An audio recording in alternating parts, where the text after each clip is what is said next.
नमस्कार दोस्तों, मैं दीपक आप सभी का स्वागत करता हूं आपके चैनल आत्ममंथन पर। क्या कभी आपने अपने भीतर झांका है? वह आवाज जो बिना शब्दों के आपसे बात करती है, उसे सुना है? ये सवाल जो बार बार मन में उठता है, मैं कौन हूँ, क्यों हूँ और इस जीवन का असली उद्देश्य क्या है? आत्ममंथन चैनल का यही उद्देश्य है, आपको आपके भीतर की यात्रा पर ले जाना। ये मंच है आपके सवालों को सजीव करने का, आपकी जिज्ञासा को दिशा देने का और उस सत्य की खोज का जो हम सबके भीतर कहीं छुपा हुआ है। आज हम आपको एक नए विषय पर ले चलेंगे जो न केवल आपकी सोच को बदल सकता है बल्कि आपके जीवन को भी एक नई दृष्टि दे सकता है। तो आइए शुरू करें इस आत्मिक यात्रा को। तो दोस्तों, शुरू करते हैं आज का विषय द्वैत और अद्वैत। द्वैत और अद्वैत भारतीय दर्शन के दो महत्वपूर्ण और परस्पर विपरीत सिद्धांत जो ब्रह्म और आत्मा के संबंध को स्पष्ट करते हैं। इनका विशेष महत्व वेदांत और उपनिषदों में है और ये हिंदू, बौद्ध, जैन और सिख धर्म के विभिन्न विचारों से संबंधित है। इनके आधार पर सत्य, आत्मा, माया और ब्रह्म के स्वरूप पर भिन्न भिन्न विचार मिलते हैं। तो आइए दोनों के विस्तार से समझें। द्वैत का अर्थ होता है दो के सिद्धांत में विश्वास करना, जहाँ ब्रह्म यानी कि ईश्वर और जीव यानी कि आत्मा दो अलग अलग इकाइयां मानी जाती हैं। इसमें आत्मा और ब्रह्म के बीच विभाजन स्वीकार किया जाता है। ईश्वर और आत्मा दो अलग अलग वास्तविकताएं हैं। जीव और ब्रह्म दोनों अपने अपने अस्तित्व में स्वतंत्र हैं। संसार को वास्तविक माना जाता है और आत्मा को ईश्वर की भक्ति और सेवा के माध्यम से मोक्ष प्राप्त करने का मार्ग बताया गया है। वैष्णव परंपरा द्वैत का सबसे प्रमुख प्रचारक मध्यकालीन संत माधवाचार्य है, जो वैष्णव धर्म के अनुयायी थे और उन्होंने विष्णु को सर्वोच्च ब्रह्म माना और आत्मा और परमात्मा के बीच भक्ति का मार्ग सुझाया। सांख्य दर्शन यह भी द्वैतवादी है, जिसमें प्रकृति और पुरुष को अलग अलग वास्तविकताओं के द्वारा समझने और समझाने की बात कही गई है। आत्मा स्वतंत्र है लेकिन ये परमात्मा पर निर्भर है। मोक्ष के लिए आत्मा को ईश्वर की भक्ति करनी चाहिए। द्वैत का दर्शन विशेष रूप से भक्ति मार्ग से जुड़ा हुआ है। इसमें यह माना जाता है कि आत्मा और ईश्वर के बीच स्नेहपूर्ण संबंध होता है, जिसे प्रेम और सेवा द्वारा पोषित किया जा सकता है।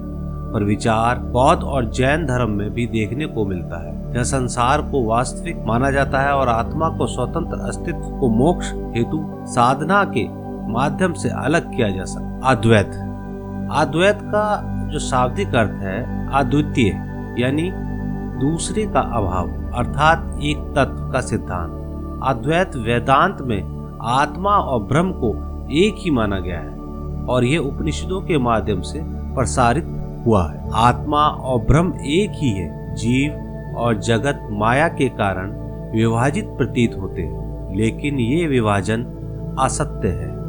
संसार को माया का खेल माना गया है और वास्तविकता केवल एक ब्रह्म है, जिससे सभी का उद्भव होता है। शंकराचार्य का अद्वैत वेदांत। शंकराचार्य अद्वैत वेदांत के महान प्रचारक और संस्थापक। उन्होंने समझाया कि माया की वजह से ब्रह्म और आत्मा में भिन्नता प्रतीत होती है, लेकिन असल में आत्मा और ब्रह्म का अस्तित्व एक ही है। और योगाचार दर्शन ये विचार भी अद्वैत से प्रभावित है, जहाँ बौद्ध धर्म में शून्यता और आत्मा रहित की धारणा को स्थापित किया गया है। ब्रह्म सत्य है और यह एक है, बिना किसी दूसरे तत्व के।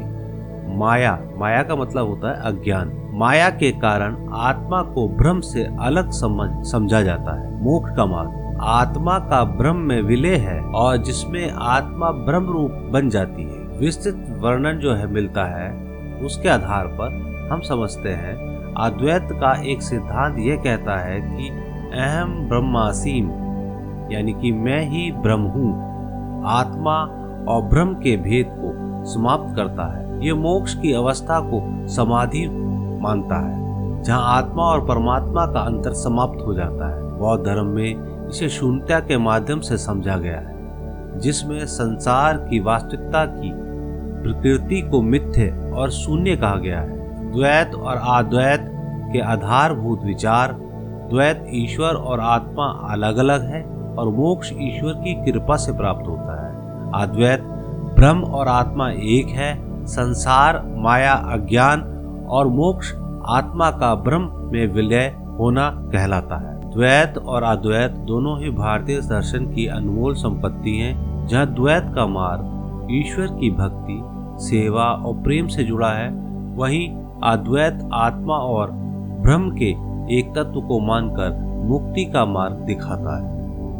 द्वैत में जहाँ मोक्ष की यात्रा एक साधक और एक साध्य के संबंध में होती है, वहीं अद्वैत में ये आत्मा के अंत निहित सत्ता की पहचान और उसकी अपनी पूर्णता में मोक्ष की स्थिति है। इन दोनों विचारधाराओं के माध्यम से भारतीय दर्शन में आत्मा, ब्रह्म, संसार और मोक्ष के मूल प्रश्नों के समझाने की कोशिश की गई है।